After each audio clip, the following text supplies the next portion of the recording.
So I guess now I have to build him a bench. Maybe I won't have to sit on the bench. But I'm super excited about this one because it's a live edge walnut 8-foot bench.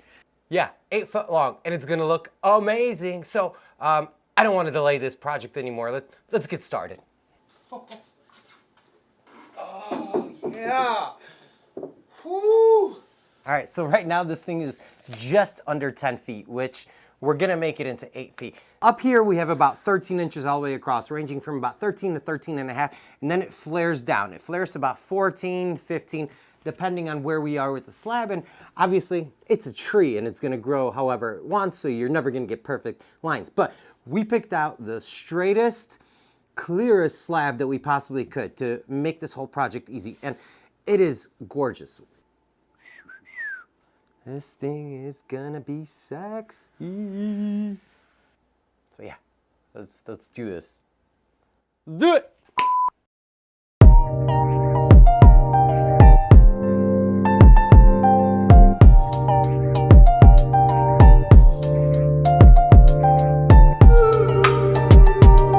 All right, now that I got my ends all figured out and cut the size, I'm gonna remove the bark. And I use a soft wire wheel for that. And just put it on the grinder and it works great.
Now that our epoxies have all cured, it's time for everybody's favorite part, the sanding. Yeah, that's a total lie, guys. Everybody hates it. But this thing's gonna get some TLC, and then we're gonna put on Rubio Monaco, which is a fairly expensive finish, but if you're going for a one-step finish that's super hard and durable, you can't beat it. And I love the way it comes out, and it's gonna look so good, so let's jump right back in and finish this thing up.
keeping it